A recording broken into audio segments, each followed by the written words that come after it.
Welcome to Cocktail Hour.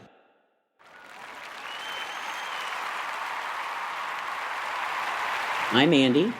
And I'm the Rev. Good evening, Rev.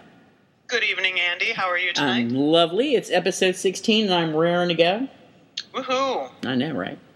That's very cool. Yeah. Excellent. Mm-hmm. And we are enjoying a drink that Cheyne suggested in honor of our first Western show. It's called the Trachel Bucking Bronco. Of course, I read it originally as tracheal. And, only if you swallow the pepperoncini. Yeah, right? And it's such it has so many ingredients that we're just going to let you guys look for it over at the forum on how to make it. Because it's going to be half of our show just talking about how to make that drink. And it wasn't only suggested, it was created by the author herself. That's true. Isn't that awesome? That is, awesome. Which leads us to... How much... No. It leads us to how much we enjoyed this delicious cocktail. I'm having a blast. I think I was a little too heavy-handed with the hot sauce, but thank God I like hot sauce. I'm using the hot and spicy V8, and then the wife made this for me. Yay, she's back to making my drinks. And I think she was the Worcestershire is a little heavy, I think. But there's also lots of Tabasco in there, so it's good. It's burning my mouth. I like that.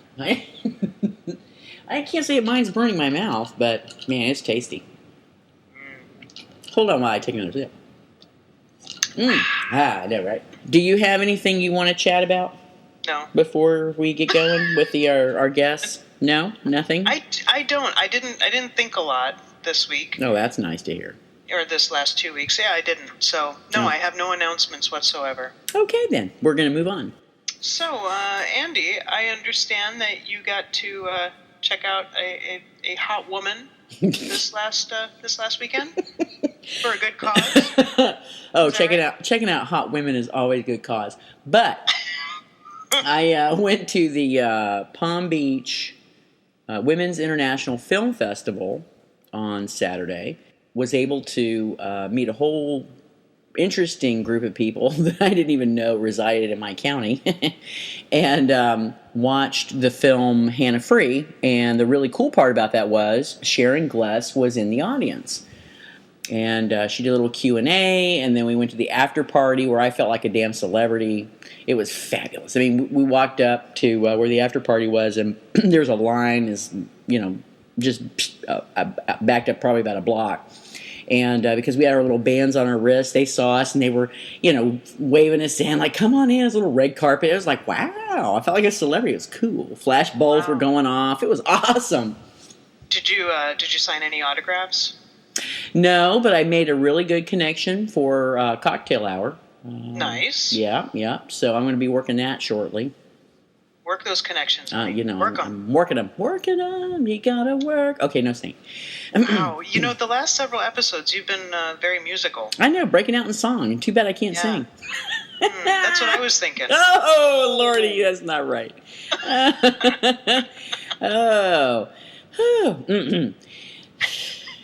Time to introduce the guests, I think.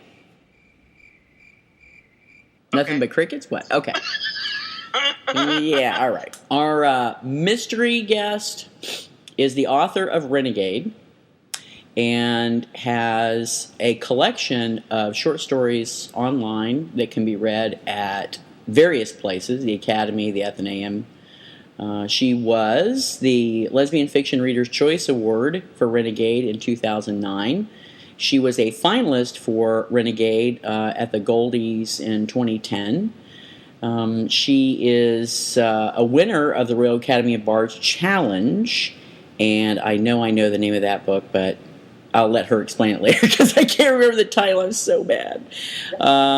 She's also involved in Three Grunts Productions, and they are currently filming Requiem.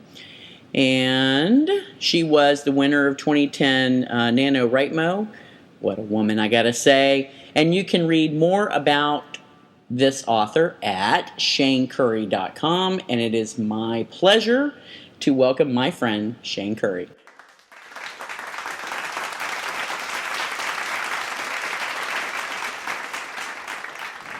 Yay! Hey.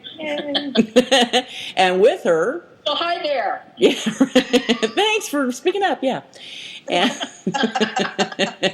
And with her is not only her fabulous other half, some would say better half. Just kidding.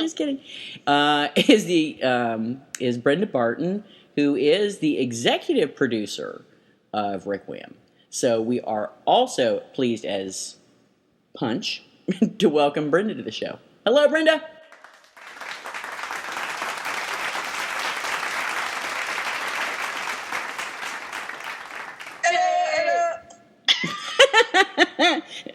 Hello.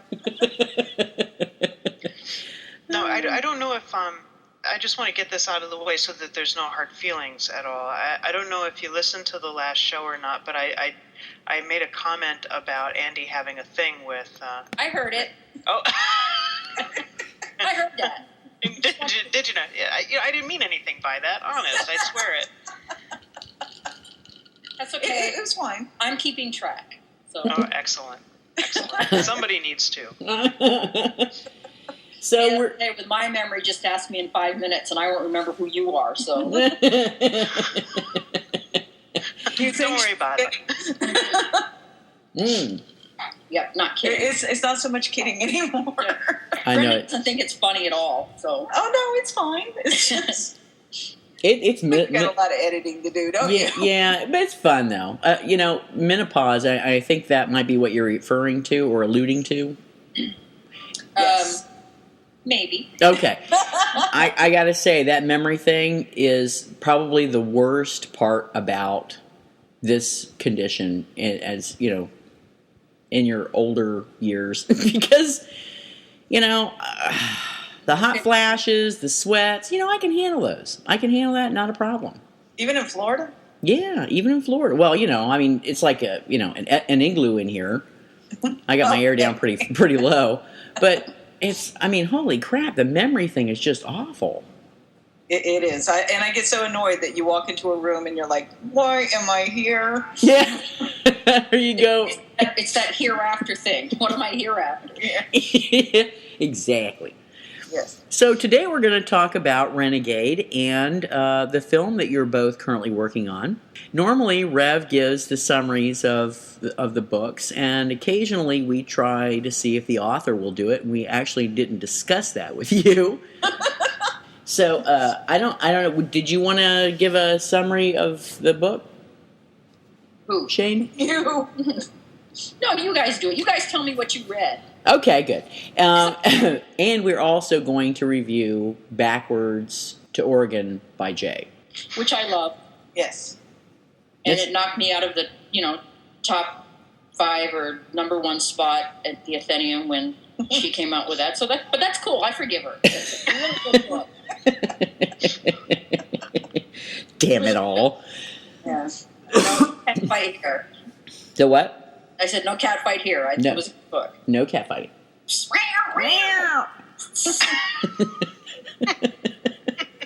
You guys are crazy. Tequila! Okay. Dun-dun-dun-dun-dun. Oh, we're not doing it? Damn it. I Okay. said I wasn't participating in that. Oh, man. Y'all bad. All right. So, Rev, how about giving us a summary of Renegade? Shane, if I get any of this wrong, let me know, okay? Okay. Oh, and I don't know if you know this or not, but I pretty much only buy ebooks, and since Renegade isn't available in ebook, I'm going off of the online version. Well, I'm so sorry to hear that. But go ahead. And then maybe we can talk. Maybe you can talk a bit about some of the differences between the online version and the published version, and then you can push your publisher into speeding up the rate out in which they're releasing ebooks. Yeah.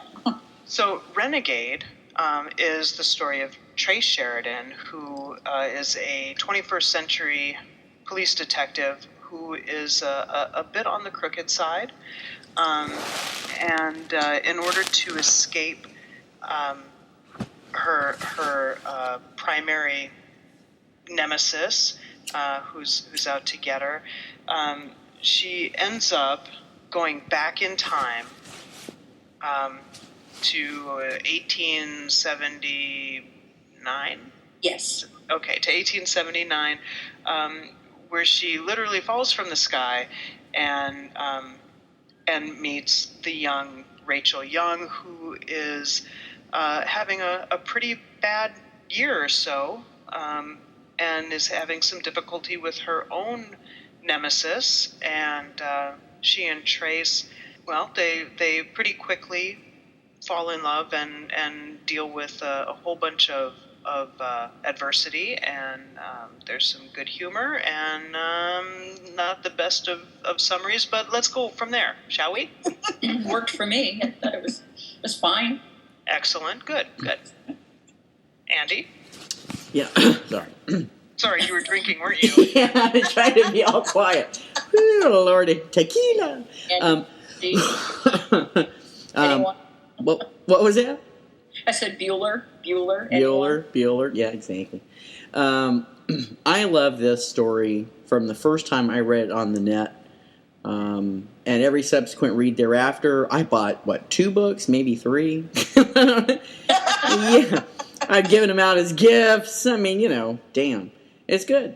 And if you haven't read it, those of you listening, what the hell are you waiting for? Go buy a copy. Thank you. Exactly. There really was so much to enjoy in this story, from Trace's trying to adapt to 19th century life, which, the things that come up that you don't think of maybe right off the bat, like the conveniences of tampons, which aren't available, hot showers. That's the funny thing. That's the first thing everybody says to me. It's like, nobody ever brings up the damn tampon thing. Mm-hmm, mm-hmm.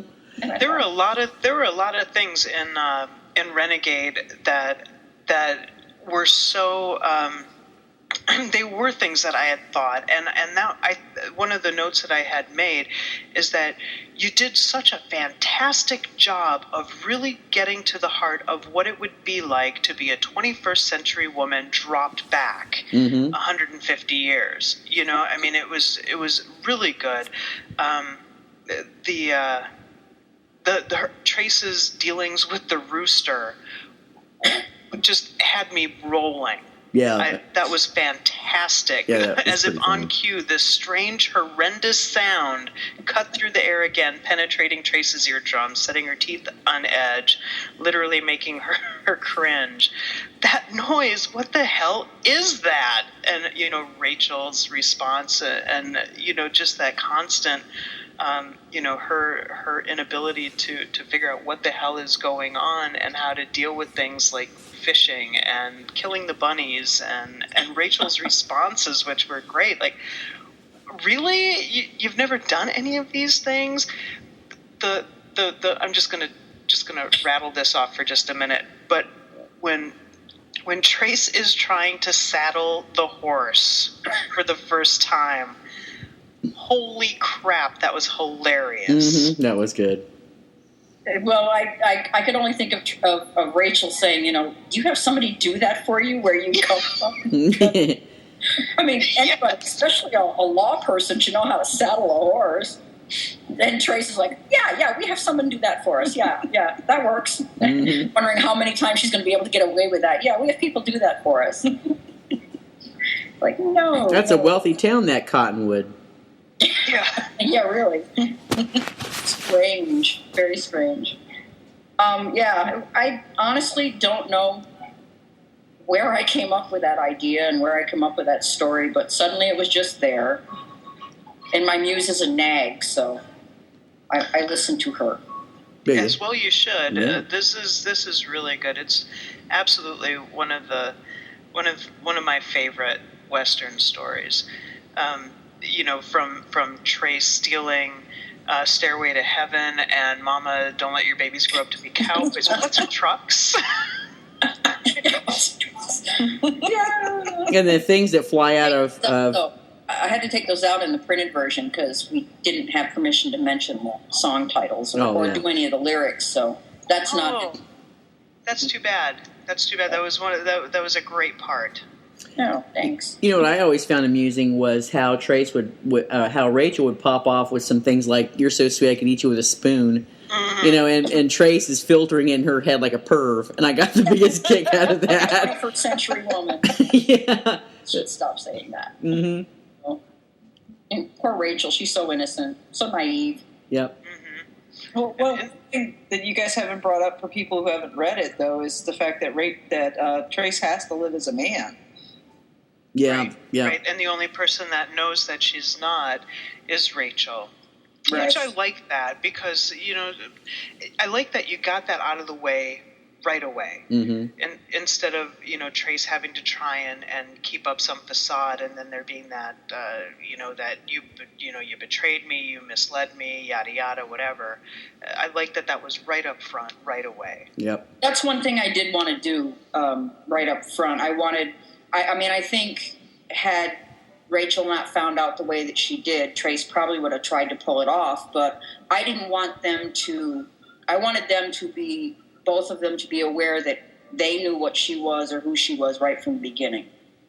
And because I wanted Rachel's falling in love with her to be very open, you know, where she knew right from the beginning, okay, this is not a man, this is a woman pretending to be a man, and still not being able at first to reconcile those feelings, but not having to think that she was falling in love with a man and then realizing, no, this is really a woman. Mm-hmm. Because I think of Rachel's background, I think that might have destroyed them. And I didn't want that kind of angst. I wanted to, I guess, maybe go for more of the comedy in a story that really didn't have, I mean, for Rachel, didn't have a lot of fun in the beginning for her. So Yeah, that's an understatement.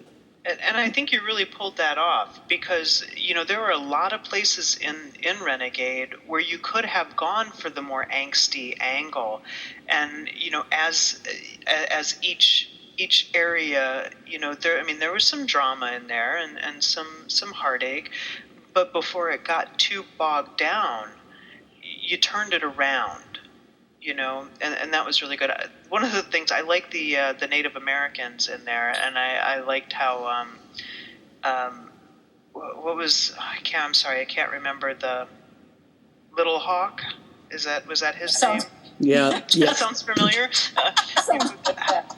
How you know, he's like, yes, you know, we know that Rachel is you know, has a child inside her, and we know that you're not the father. And so, what? And then she says, "Oh, wow! I wonder if he's had a vision or something." And you know, and then she asks, "What is that name you always call me?"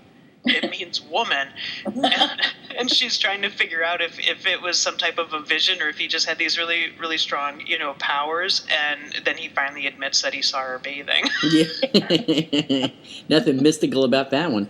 No. How do you pronounce that word he was using? I have no idea. I'm going to try. So It looks like it almost looks like you don't pronounce the T. yeah, or like kind of in like tsetse fly, that kind of a you know, like sapat or something. I'm not really sure. I know there's a place you can go where you can have it pronounced for you, but I thought that, you know, If they were Lakota, we could ask Red Hawk. yeah. Yeah, that's true. We can get Charlie will let us know. Yeah, Charlie seems to find translators for everything. She's good at that. Yeah, I don't know. Charlie is this very, very nice German woman who keeps us in line on our pronunciation. Mm-hmm. So Cute. Yeah. yes, Yeah. and I appreciate that because, you know, we mutilate things here. No, you mutilate things mostly. I'm sorry. Don't make me bring up your things that you mutilate. Okay, so know me, I messed up on. Hello, but okay then. And Requiem. What do you mean? Requiem? Didn't I say Babies. rabies? No, Requiem. Didn't I say Requiem? No, Yeah, I did. no, it was like Requiem or something. It was more like Requiem. Oh, Yeah, please. see? Tequila. It was the Tequila. Oh my God. And okay, absorbed too much tequila. too much tequila. All right, so Yes. I have to say, brava to how you got rid of Ben Crane. Oh, And yes. I do not want to ruin it for folks that haven't read it yet, but I got to say that was probably one of the best comeuppances for any villain I have read. Well, especially the right before the deed. Oh, yeah. The big unveiling. The big unveiling, the big unwrapping, if you will. Unwrap the present. That was fantastic. I cheered, It's like, yeah! Fuck you, I got a bastard. that was just way too violent, and I'm thinking, not for that time, I don't think. And not for that guy. And not for that guy, and not for the way that Trace felt about Rachel at that point, and what he had, all the things that he had done and the family had done. Mm-hmm. So yeah, I like the way that that the high and mighty sheriff was also brought down, and the humor involved when they were staked out on the trees. Oh, yeah. Oh, that. That was good. One of the best lines, I thought, was from Cassandra, the prostitute, who had a horrible crush on Trace, and Trace is buying her a drink, and she says, the bartender asked her, how much scotch she'll have, and she looks at Trace and says, "I'll take 3 fingers." And Trace chokes. Yeah. Blows it through her nostrils. Yeah. Yeah. And that comes up later. I like that. 45 minutes later, she's still got the burning in her nostrils. It's the little attention to detail, too, on how these characters, how you made them come alive. Like that particular example. Well, it's funny because about a year ago, I was looking online, and I came across a book club, and they ripped it to shreds. They hated Renegade. They just tore it to pieces. Wow. Yeah, I'm thinking, huh? Okay. I mean, it's, okay, it was my first try, okay. No, man. But anyway. What were their complaints? I'd be, I'm curious to know. Everything. The characters were not interesting, and it was badly written, and they couldn't finish it. But see, the thing is they were supposed to buy the book and read the book and review the book as a club, but some of them couldn't get the book, so they reviewed the online version. I've only ever read the online version. I've read it, twice now, and I think that Trace is far from uninteresting. Well, I kind of have a problem though with people that review the online versions of something that has been made into a book, because your online version is kind of you're putting this out there to see if this is good enough to become a book. You're putting it out there for people to read, and for the feedback that you get to say, I really like this, or this could have been better, or I'm great with constructive criticism. I really am, as long as it's constructive. What I don't like is the snark. If you're going to tell me you don't like something, tell me why. Yeah. Because if you tell me why, that helps me become better. If I keep hearing the same thing over and over, then I know I'm doing something wrong. But I'm raising my hand here. Oh, yeah, she has to go to the bathroom. No, it's not that. Okay. Tequila! Why keeps on going, and I can't interject? Go ahead. That was before you had a beta, right? Yes. She never had a beta. Well, that would explain why the Carvers changed to Carter at one point. Yes. Yeah. I mean, she didn't have a beta until like 2 years ago or 3 years ago. For shame. I think with Clandestine. Yeah. It was the first time. So that would have been about 3 years ago. Yeah. And, but anyway, they just ripped this to shreds, and it's like, the beginning sucked, and it was, and so I wrote to the woman who was heading the group, and I said, okay, I can understand, why certain things have been said, and stuff. What I don't understand though is a lot of the stuff was like just really mean spirited, And it's not that it hurt my feelings, but I didn't see the reason for that. I mean, to me, there's no merit in that at all. Yeah. You know, why are you know, if you want to be okay, Brenda's calling time out. I'm just, you know, it's like it's understandable your frustration with that. Yeah. But they want to talk about your story, not the books. Oh, okay, but I was just saying that anyway, the beginning, I ended up taking the beginning out of from the online version to the printed version. So when you say the beginning, you're talking about the time machine. Mm-hmm. Yes. And I wanted to ask you about that because that was probably the only thing for me. The first time, the second time I read it, maybe because I knew what was coming, it wasn't. As I don't know. I had an issue. Not that I had an issue with it the first time I read it, but it was kind of like, Yeah. But the second time I read it, and like I said, I don't know if it's because I knew that it was coming, but I relaxed a bit more with it, and it wasn't so bad, and it never came up again. And I mean, well, that's not true. That's not true. It did come up a few other times when she's thinking about Mark and, you know, what he must be thinking. And her mom. Right, and her mom. But, I mean, I don't know. I think it was a great story, so, and that's what I say. Yeah, I happen to agree. Like I said, the online story has the whole beginning, and the printed version cuts all of that out. You know, you don't know anything about Trace, except for what she starts to remember. It's like when she gets thrown back in time, she gets temporary amnesia, and she has no idea how she got there. That's how it is in the printed version. Whereas the online version, the reader knows exactly how she got there and why. So, because I'm trying to picture how that would work. So then does it eventually reveal that she was a crooked cop, or do we not know anything about that? No, well, it gets she starts remembering things towards the end and putting things together.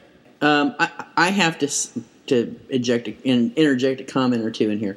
Please. When I first read Renegade, I was a little put off, not by the very beginning, because I thought it was interesting how Trace, you know, you found out she was a bit of a dirty cop and that she had the DeSiennas on her tail.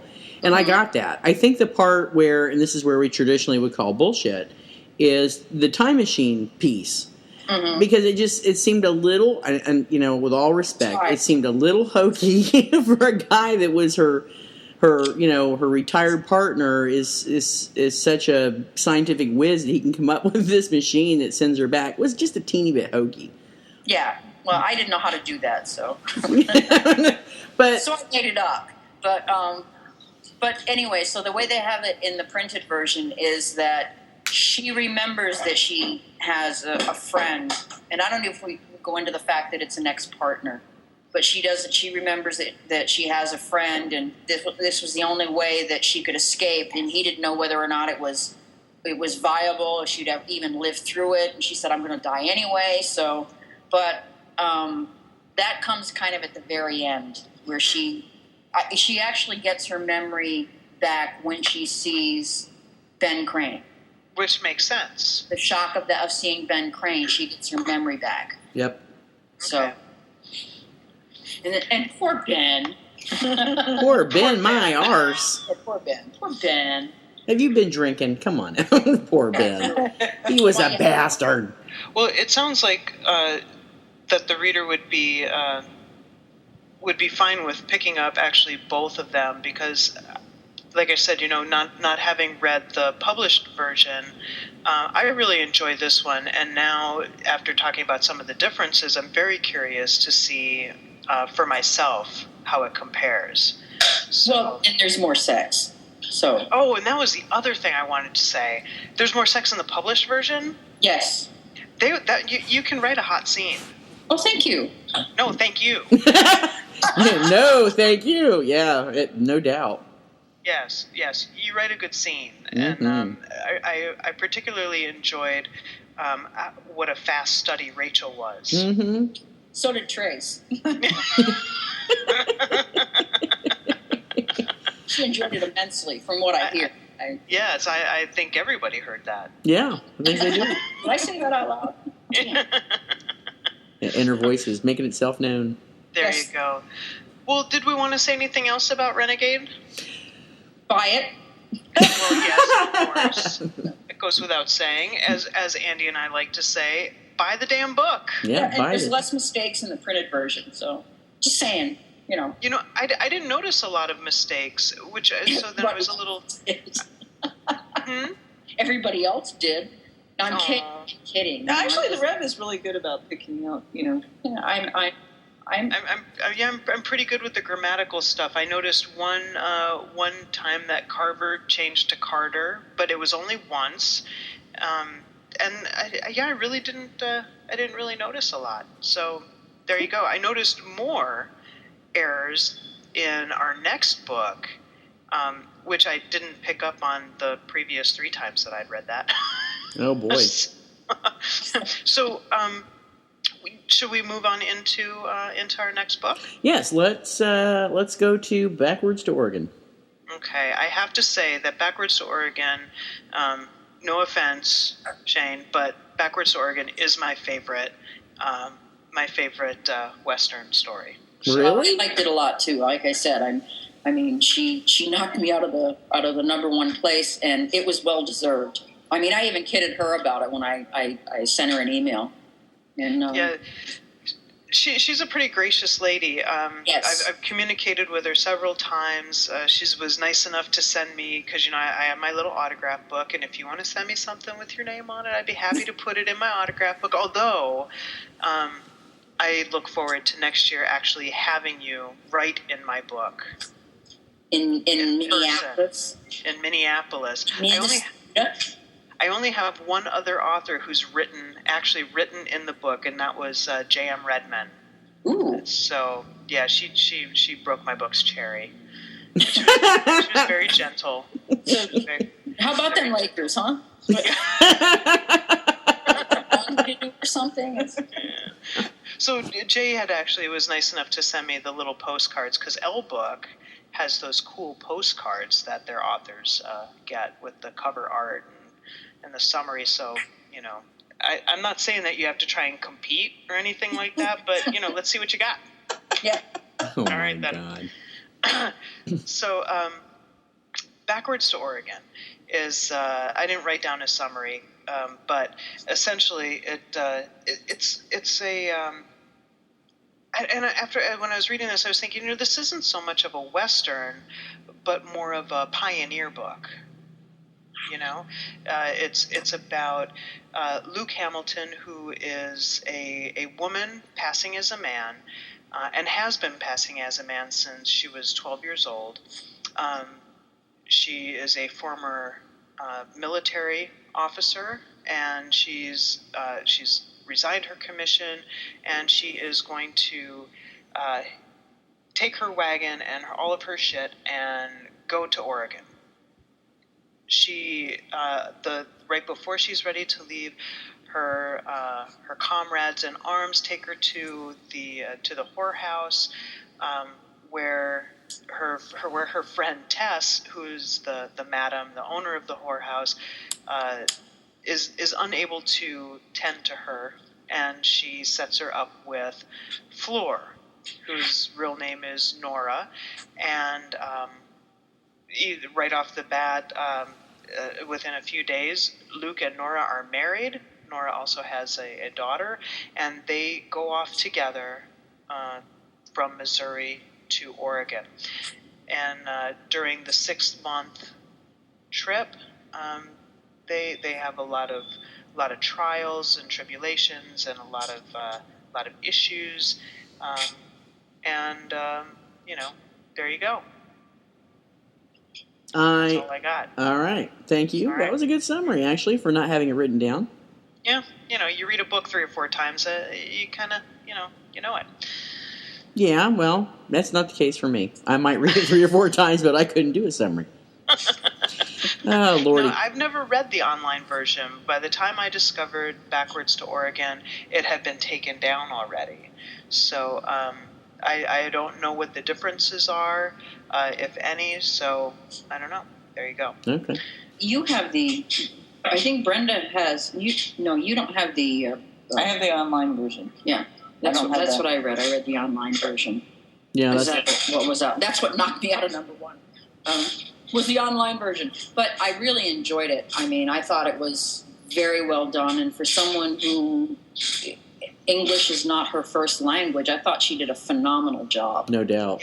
Yeah, absolutely. And the errors that I found were generally things like that you see in work from folks who English is not their first language, confusing words that sound the same, like ample and amble. Yes. Things like that. But Rev, you read the published version? You read the ebook? Yes. Which I find interesting that they still had those errors. Yeah, but I find that a lot. I find a lot of errors in published books, loads of them. Yeah, disappointingly. And there was, and we've talked about this a few times before, like L.J. Moss's books, her published books have the same errors that the online versions do. That's why I don't bother to edit. Yeah, I mean, it's like they just took it and just published it exactly as it was. Okay. And so, can I clarify something about the difference between Trace and Luke? Because I know I said earlier that I didn't want to write Trace and Rachel's relationship where it was dishonest from the beginning, and the difference between that and the way that Jay wrote Luke and Nora was that Luke had been pretending to be a man, like you said, since she was very, very young, whereas this was a new thing for Trace. Mm-hmm. And I don't think it was as much of... I don't think for Trace it was something that she felt that, when Rachel confronted her right from the beginning, that it was something she felt that she had to cover up or hide because she knew she'd been busted. But I think with Luke, it was so ingrained. The masquerading was so ingrained that I could see why that Luke would not want Nora to know. And they didn't have, in the beginning, of course, the type of relationship that Trace and Rachel did, where they kind of really, really got to know each other. Mm-hmm. Exactly. Really quickly. Yeah, and I just didn't want to come across as like sounding like I was making a comparison between the way Jay wrote Luke and the way I wrote Trace, because I think there were two different total beginnings where, like I said, one was ingrained in hiding and the other one had not done it before.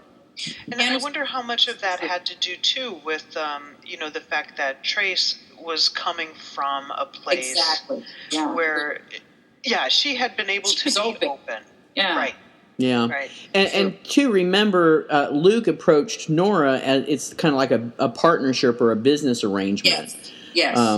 So that completely set a different tone as well. I mean, and as you've already mentioned, it was so ingrained because she started dressing and acting as a man, I think, from the time she was 12.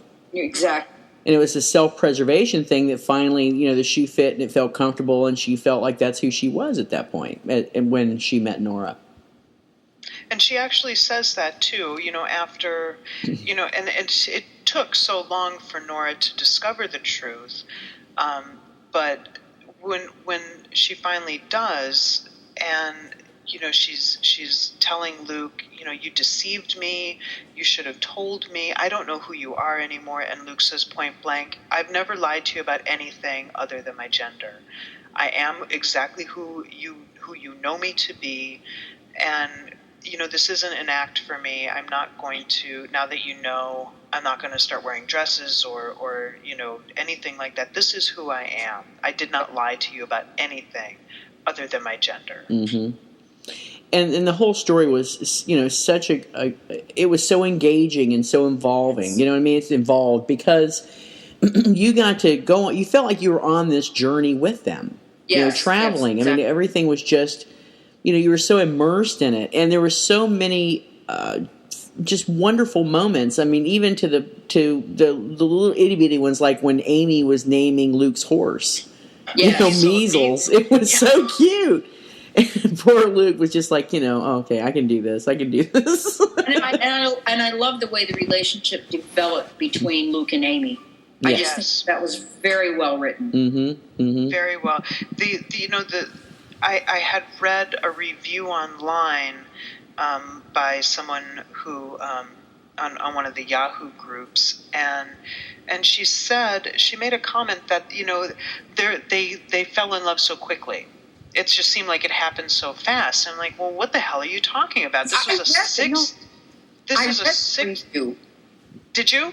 Yes, and I thought the same thing. It's like what are you talking about? They didn't fall in love quickly at all. No, they didn't realize that they were in love with each other until they were almost at the end. Yeah.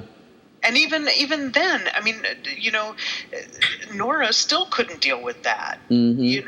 And they were talking 6 months and every day, being together every day, and through all of the the death and the hardships and the stress and the people who living in constant fear of Luke being exposed as a woman, and Nora being exposed as a former whore. Mm-hmm. I mean, how can you not have develop a bond?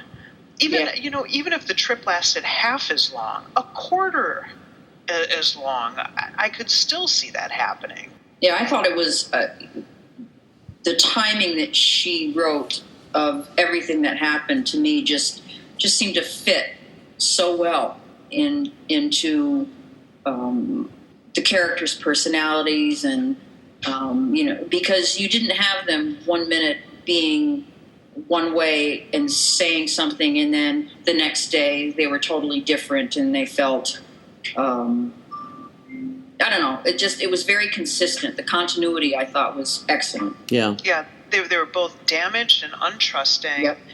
And there was a lot of barriers that they needed to break through. Mm-hmm. And I thought very slowly they learned to trust each other. The way that Luke would not take the whip from Nora. Mm-hmm. She trusted her to lead the ox, and and she didn't, with the starting of the fire and all of those things, she constantly built up Nora's self-confidence and gave her that gift. Mm-hmm.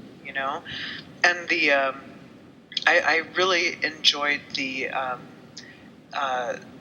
way that Jay developed the other characters as well. Yes. The I don't remember the woman's name right now. Bernice. How Bernice and I was shocked that Bernice was able to maintain that secret for so long. Mm-hmm. I think she's a really good writer. She tells a great tale. Mm-hmm. Most definitely. And maybe we'll get lucky and have her come on and do a show so we can talk about some other fabulous work. Just saying. But yeah, she's a great storyteller, as is Cheyne. Absolutely. Oh, thank you. I was in awe of Backwards to Oregon. I just thought it was so well done, and I think I read it in parts. I think when she first posted it online, she had it in parts, and I was chomping at the bit. So I was like, why isn't she posting? And I didn't really realize when I first started posting Renegade, which was one of my first. Well, actually, was my first Uber, my first novel type story, because I had done some like SVU stuff and all that. But and people kept writing me going, when are you going to post again? When are you going to post again? And then the second most popular question, when are they going to get to the sex scene? So predictable. It's like damn lesbians. Chapter 18, you guys. Chapter 18. which I when I pass it to my relatives, I say, this is okay. You guys read this book. Don't go near chapter 18. That is too funny. And they all move immediately to chapter 18. Yeah, you shouldn't have said anything. 19. I don't know. Hey, Andy, you're still not hearing any background noise, right? No, not really. I mean, I hear something occasionally, but it's fine. Is that ice? It's probably the dog chewing the bone. It's the dog chewing the bone. Oh, okay. We'll call it ice. So It's fine. Okay. We just wanted to explain in case you thought something kinky was going on here. Hey, well, that would just, make our show have more credibility. Are you kidding me? And during the show, they were groping each other. It was a hot show in more ways than one. Baby. It's a shame there's no video. Darn. I was thinking about getting a video subscription to Skype. No. I am thinking about it. Mm-hmm. Mm-hmm. Don't know yet. The verdict's still out. Yeah. One of there was a lot of psychological things going on, I thought, in Backwards to Oregon with Luke's character. She's the daughter, the illegitimate daughter of a prostitute, grew up in a brothel, and one of the main drama aspects of the book is a character who's introduced named Brody, who Luke had always wondered who her father was. He was just some anonymous John, and then here's this father figure that ends up on their wagon train, who could really be her father.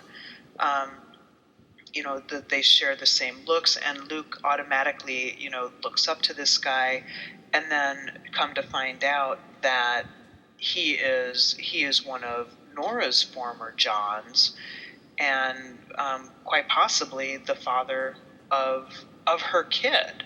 Mm-hmm. And I thought it was interesting how Luke was very very protective of Nora, but still really anti-confrontational with everyone. But she just couldn't seem to see the threat that Brody brought to the situation until it almost was too late. Yeah. Yeah, I didn't like that bastard. No, he was a little fucker. I hated him. Which all that says is it was very well written. Yep. Absolutely. Yeah. To draw that kind of emotion out, in the reader, she did an excellent job in how she wrote it. Mm-hmm. And I'm really looking forward to reading the sequel. Oh, is that out next month? It's out later this month, and it takes place. It's 17 years later, and I believe it focuses more on the daughters. So I'm not quite sure. I'm a little leery about that, but she does tell a good story. So I'm sure. And she doesn't tell a short story either. No. And I love that. I love that. I really enjoy reading a good long story that allows you to really connect with the characters. Yeah, nice escape. Mm-hmm. Yep. Yeah. And then you hate when it ends. No doubt. I do. And you especially hate when it ends when it's a book that leaves you hanging because you know there's going to be a sequel. And this one didn't do that. No. This one didn't do it. It had a nice wrap up, and then there was all the nice thing about Jay's is that you can get all of these free little mini sequels. Oh yeah, also. These little short stories she's written. Yeah, I think there were like 4 of them. I think 3 or 4 of them for Backwards to Oregon. Yeah, there's several. Nice. Mm-hmm. Speaking of sequels, you know where I'm going with this, right, Cheyne? No, go ahead. Isn't there going to be a sequel to Renegade? Honestly, I haven't been developing anything along that line. I mean, I thought at one time that I would write, Renegade the way it was, with Rachel being, Trace going back into time. And then I thought instead of a sequel, I would kind of write the same story instead of Trace going back into time. Rachel kind of walks into that time warp and suddenly appears in the future. That would be and then has to deal with But that's not really a sequel. That's just a different telling of the story. Yeah. Well, it's kind of like the soulmate kind of thing. Yeah. They were destined to be soulmates one way or another. Yeah, sort of, kind of. Yeah, that'd be kind of awesome, too. You know what I found? I wanted to ask you, too, because while I was reading Renegade, I kept thinking, if the kid is really an ancestor of the bad guy, how is all of this going to, because she's changing the future just by being there. Mm-hmm. Right. So that I kept thinking how, if she did go back in time, if she went to the future again, what would there be? Yeah, I don't know if she would ever get back to the future or the present for her because of not knowing how to open that window, that portal, to get back there. But when you stop and think about it, does she really change the future, or because of the way things happen, is it just a continuous evolution of, when the family gets on in generations, I mean, they just remember Grandpa Trace, it's, way back. And so was there really a change, or she really didn't do anything to change it and it still came out the way it did? Or maybe she made it possible because possibly Rachel would have been killed by Ben anyway eventually. Yeah. So maybe she made it possible. Yeah, so I have questions myself. That Muse isn't answering him either, that capricious bitch. I have, I haven't really thought about it. I mean, I've thought of some possible plot lines, but I haven't really developed anything. And, it's probably my bad because I really like Trace and Rachel. I enjoyed writing them. I enjoyed, spending those months with them that I did and developing them and making them who they were. And I thought they were a lot of fun. And I really missed them when I was done with the story. So who knows? Yeah, you don't know what the future holds. Plus, we kind of do. We kind of do know what the future holds. There's a new project that you're working on, right? Oh, nice segue. I like that. I don't normally do those, so. Very well done. This is Brenda, the producer. The executive producer. Yeah. Executive, Dun, that's dun. right. Yeah, the executive producer. Cheyne wrote a short story, Requiem. It was posted on the Royal Academy of Bards was challenge. A picture is worth 1,000 words, and they posted 20 pictures, and you had to select a picture, and then write a story of 1,000 words or less. And they had some really kind of romantic pictures, and pictures like puppy dogs and all that stuff. And I kind of zeroed in on one of a graveyard. I know, kind of sick, but that's me. And so I took the picture of the graveyard and wrote this story about this mother who kind of confronts a military chaplain at her daughter's funeral about how unfair everything is, and it won the contest. And then we started getting emails saying, you really should make this into a movie, and it went from there. But let me put in there that both of us are military vets. We're both Army vets. So the very concept of a mother confronting a chaplain about the nasty effects of don't ask, don't tell on the innocents, the families of the soldiers who pass, and how they will not get any benefits from the government that even remotely equal what a heterosexual couple would receive, touched a nerve with a lot of people in the community, especially those of us who have served. It definitely touched a nerve with me. When I read it, I also, when I read it, I became very angry.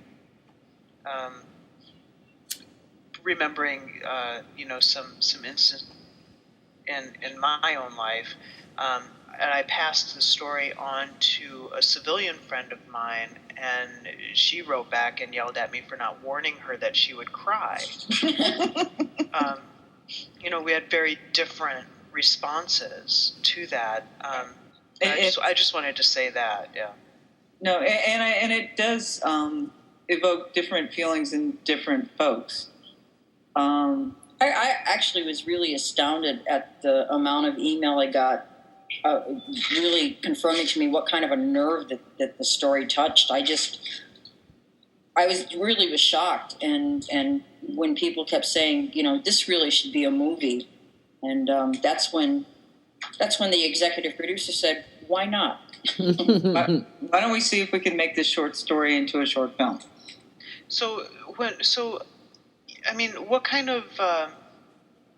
Had you had any previous experience in developing film? No. I'm one of those people that sees a need and then says, "Oh, why don't I be the idiot to fill it?" Oh boy. And, I don't know if you guys ever knew anything about the Xenoverse way back when it was actually happening. Nope. Okay. And Rev, did you? No. I'm a late comer. Okay, me too. During that time frame, there were all the bards. I thought they were amazing, as we all do. And these idiots were doing this for free. So I thought, why don't I create this venue to honor them? So I created a brunch for them at the Xenocon. And we had 2 successful brunches. I mean, it's like I had no experience in making an event or arranging an event. So I'm just one of those people that's like, if somebody's not filling the void, I'm going to try and fill it. Wow, thank God for folks like you. That's what I said. That's what she said. I don't know if we want to talk about you filling voids right now, okay? Well, I think the void was filled in the hole patched. I think we're good. We're moving on. But so Moving on. There are a lot of films that in the lesbian community that are not being made, in my humble opinion, and this is a film that will make a difference to a whole lot of people in society that the general public is not seeing. They don't even see the soldiers. They don't see what? Not even the general public. Sorry for interrupting you, but there are so many lesbians who don't understand the experience of lesbians who have served. Right. True. True. There's a very unique experience that we have having to have led a double life. Yes. And there are a lot of folks that don't understand that, well, fuck them, just be out. Well, no, damn it, it's not that fucking cut and dry. You have a career.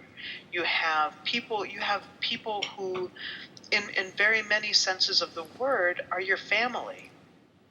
Yeah. That you can't tell even the most basic parts of your life to. It doesn't take away the fact that you care about them and they care about you, but you can't trust everybody. Yeah. I mean, they're just, there are many times that, that folks go out on deployment. If something would happen, there'd be no way for their partners to find out. Exactly. Yeah, and that's one of the things that we cover in the movie, because the way that it's done.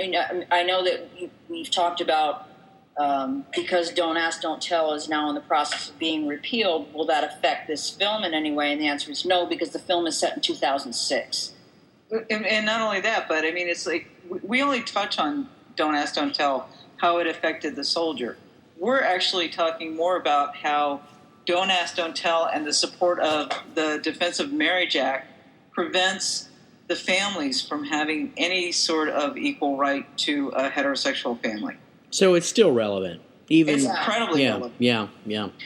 And, Don't Ask, Don't Tell, I don't know if a lot of people know this, but discharges of homosexuals jumped through the roof when Don't Ask, Don't Tell went into place. Yeah, isn't that ironic? Yeah. If you compare, I was in just before Don't Ask, Don't Tell came into play. From the time that I got out, there were so many more discharges of gay people after Don't Ask, Don't Tell. Just because you change the name of a policy or you put a policy in place doesn't mean that there's not ways to get around those things. Exactly. Well, one of the things that's brought up that the soldier's wife says is they ask, they do tell, and they pursue. That's right. I mean, regardless of what it says that they don't do, they do it. Yeah. So. Yeah, and Cheyne did an excellent job of. Originally, the script was nearly twice as many pages, but she did an excellent job of keeping the meat of the subject matter and whittling it down, and still keeping the heart. And honestly, we're not aiming our film at the gay community. We're aiming our film at the fence sitters, the folks who, honestly, in the straight community, who never even wasn't even in their realm of thought. Mm-hmm. And we took the little promo that we had originally did like a year and a half ago. We took that to a party in Cincinnati where there was about 50 people, and probably 45 of them were straight. And we showed them the promo, and we had people come up to us and saying, "We never knew. We had no idea. We thought that everything was fine. We thought everybody got what everybody else got." And it's like, no, they don't. No, and people were handing us money then saying, "Make this film." And these were people that are straight. They had no clue, and they're like, "This needs to be told. This is an outrage."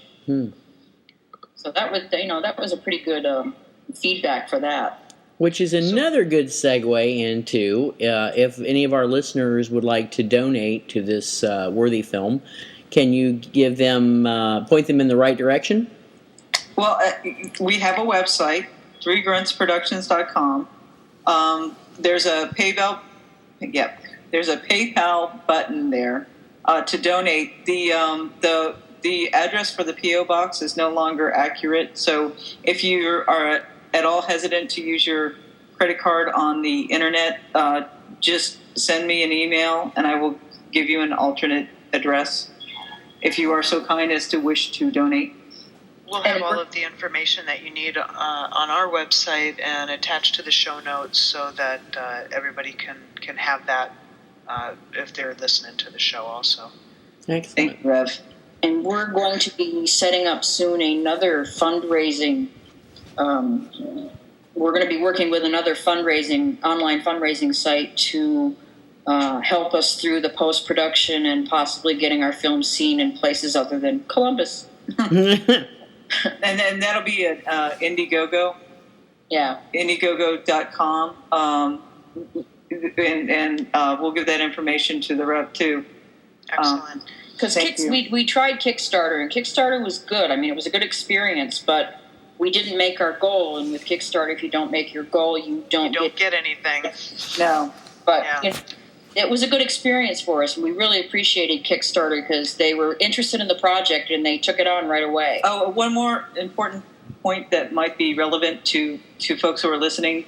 Now, since we first started taking donations, we were able to hook up with Fractured Atlas, and any donations made from this point on through Indiegogo or through Fractured Atlas, you can get a tax deduction. Oh, get the hell out! Yeah, you could not. I'm sorry. Yeah, you can do it with Kickstarter, but you can do it with. Yeah, we discovered this site after about 4 or 5 months ago. So we're in the process of filming right now. This weekend, we had our first actual 6 pages done today, and it was really weird for me to kind of hear something that I wrote being acted out. And so I bet. Kind of surreal, but cool. A little bit. I mean, I was a little bit detached. I was really kind of amazed at how detached I was because I was also doing other things. I was slating, it's scene 2, act 4, or, scene 2, take 4, and, slapping the clapboard there. I mean, that was one of my jobs. So I was, kind of a little bit distracted doing some of the other stuff because I was also the caterer, script supervisor, the caterer, the... Welcome to indie filmmaking. but I mean, when I stopped and thought about it afterwards, it's like, this is pretty surreal, having something you wrote being put on film and acted out by individuals saying your dialogue. It was just... Rev, can you put the Twitter feed on there too? No, I think that's a bit too much to ask. Stop. Okay. Brenda, I told you. Damn it! I knew I was going to overstep my bounds. Always got to go just that one step, That's not too far. Damn it! Damn army pukes, I tell you. Jarhead. Cat fight. That's it. When can we look forward to having this film released? Oh God, we're hoping to have. We have no idea. Well, we're hoping to have a rough cut to present at GCLS, just to share with everyone. At this year's GCLS? Yeah. Yes, ma'am, a rough cut. I'm not saying like everything's going to be all pretty. That's okay. But, we like it rough. What we hear, But it would be so that we could say, look, this is what's going to be out there. What we're going to put out, hopefully by fall, and hopefully we can start entering at least local film festivals, the ones that we can subscribe to. Wow, I had no idea it would be out that fast. Well, it's only a 20-minute film, so fingers crossed we can get the editing done and everything all nice and gorgeous. If we have to do reshoots, that's where we're going to get really screwed up. Okay. Well, hopefully you won't have any of those. I know that I said that I didn't want to talk about this, but I can't help it, and I don't want to spend a whole lot of time on it. I just wanted to touch very briefly on Nature of the Beast. Okay. I know that I hadn't read it previously. There was a review posted on one of my review sites by another reviewer where she said she didn't like it. It was too whatever. The thing that I wanted to talk about wasn't necessarily the writing itself, but the theme, which is lesbian domestic violence.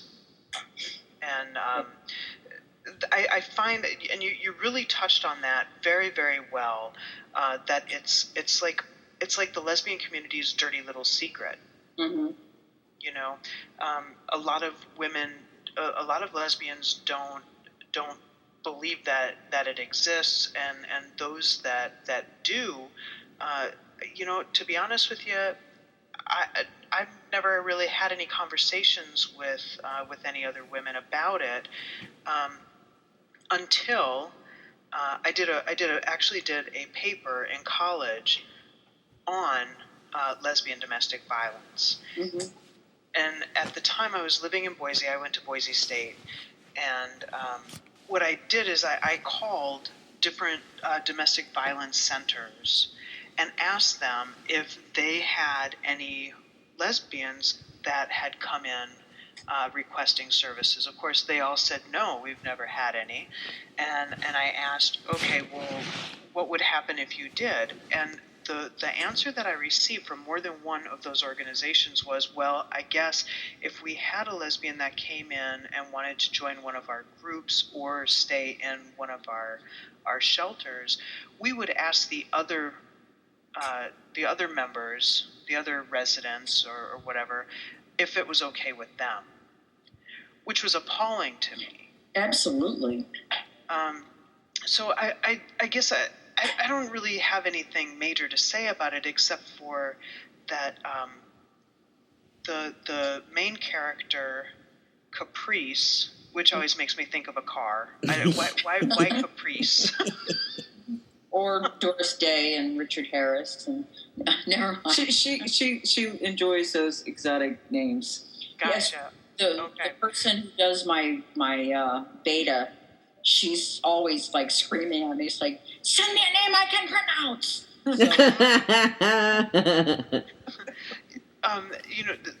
I was appalled that Caprice's supposed best friend Kelly, after the first rape, says it was just rough makeup sex. Mm-hmm. I couldn't even. I was so angry with that. You know, I don't know. I don't know. I'm speechless.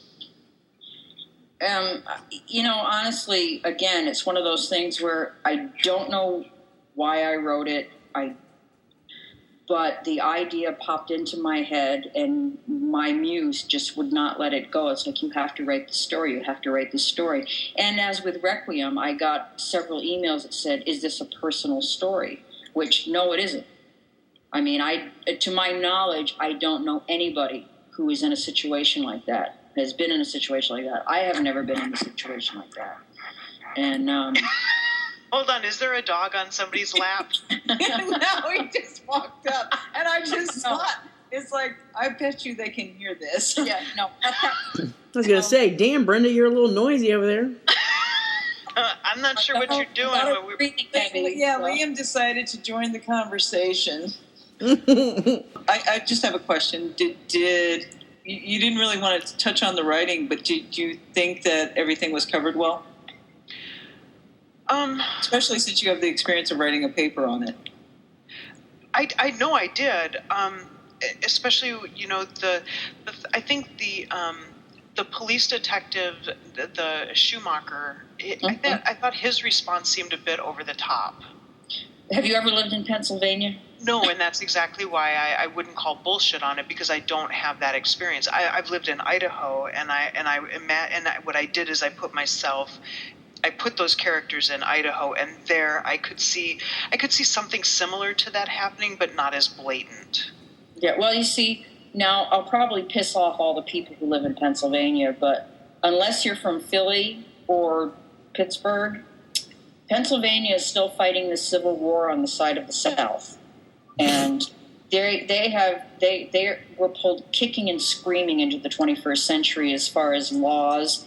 Only the 20th. They're not even in the 21st. Well, yeah, it to me, because I lived in Carlisle for a few years, and it just amazed me that, I mean, that whole area was still very much quite racist as far as the black and white thing. I was really... And sexist. And very sexist, yes. I mean, of course, you're talking about Pennsylvania, which is a very Amish, Quaker type of a purist attitude. And I never would have thought that. I'm glad that you're telling me that, because I mean, when I think of Pennsylvania, I think of Philadelphia and Pittsburgh. You know, I don't even think about any other. Well, like Harrisburg and that whole area. I mean, you're talking some cities, but the thought process really is not progressive. There's still very much, woman was put on earth to serve her husband, father, son, brother. Mm-hmm. And that was a shock to me, because my ex and I, her family was from Pennsylvania. And it was kind of a real big jolt to me to go to that area, to move to that area and find out that we still had people whose knuckles scraped the ground when they walked. And ooh. No, I'm serious. No, I was really, really shocked. Going back to Nature the Beast for a minute, even though I knew what was coming, mm-hmm. I wasn't prepared for certain aspects of it. And I'm not going to go into them, but the sheer violence and viciousness mm-hmm. was. I mean, you did a great job of making me go, oh wow, wow, mm-hmm. And the anger that I felt toward Kelly, it was such a betrayal. Mm-hmm. and it was, it was a pretty short story, but you packed a big punch in there.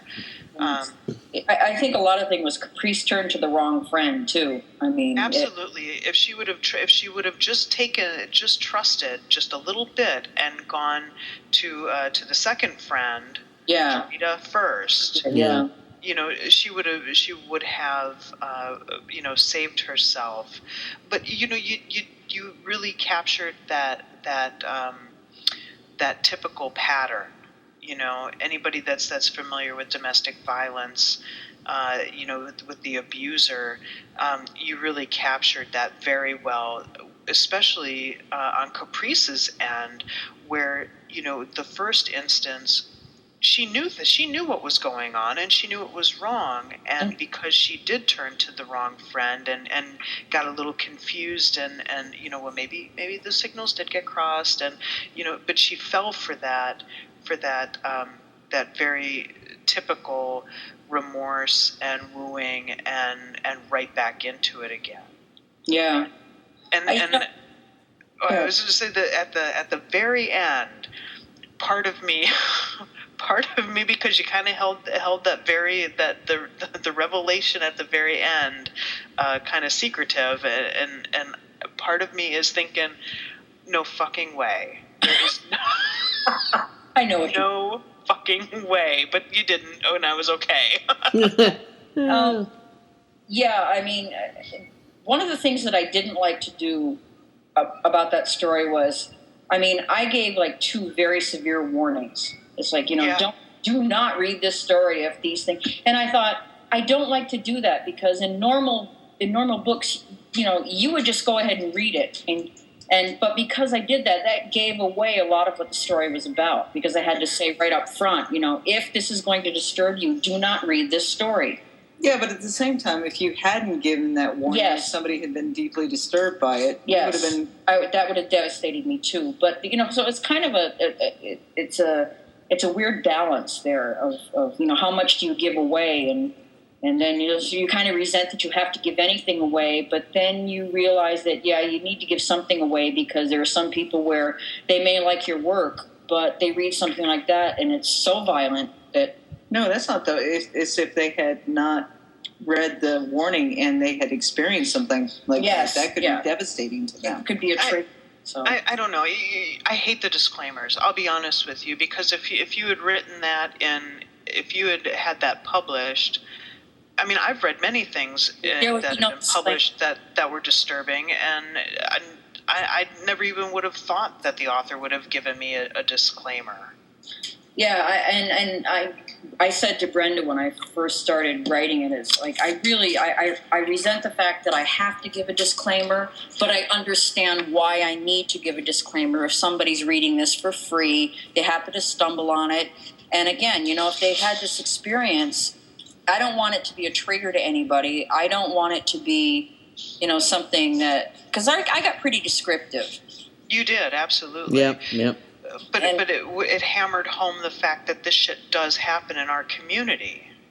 Yeah, and I did get a lot of really good feedback. I got, a lot of people said, boy, I really didn't want to read this, but it really did tell the story of, everybody still wants to sweep it under the rug. Mm-hmm. This kind of male violence. We don't want this kind of normally considered male violence to affect. We don't want to bring that into our community. Yeah, I got a lot of that when I was doing my paper. We're supposed to be, women. We love each other. We're peaceful. We're the peacemakers. We're nurturing. Right, but there are still very violent women. Mm-hmm. We have the same, rape is not about having a penis, as you said. It's about power and control. Mm-hmm. Yep. All right. Yeah, and it's, like I said, and suddenly when I had this urge to write this story, it wouldn't go away. And I thought, this is really an unpleasant story, and do I want to write this? But I actually had quite a few people sending me emails thanking me. It's like, boy, this needs to come out more, because people need to really understand that this does happen. This is not something that, is a fantasy or, you're thinking, oh yeah, this is really wink, wink, nudge, nudge. No, it's not. It's really violent, and it's not sexy at all. Yeah. No, it's not a BDSM romp. No. Exactly. I mean, Hannah she's just one of these people where she draws you in, and then once she's got you there, Oh, and all that bullshit about, she's hot, she's desirable, you just need to suck it up and deal with it. That was bullshit. Yeah, that was exactly. bullshit. Exactly. Yeah. But people will, you get some people that they don't understand. It's like, well, it can't be rape because a woman can't rape another woman. Well, of course, yeah, we all know that's bullshit. Yeah. But some people that they have that mindset, and it's no, because it's all about the penis, and women don't have penises, and they just can't. And it's I have several, and that's all I'm going to say on that. like anatomically attached. Oh, those. But thank you. I just wanted to thank you for writing that, and thank you for thanking me. Thank you. Thank you. No, thank you. It's a love fest. It is a love fest.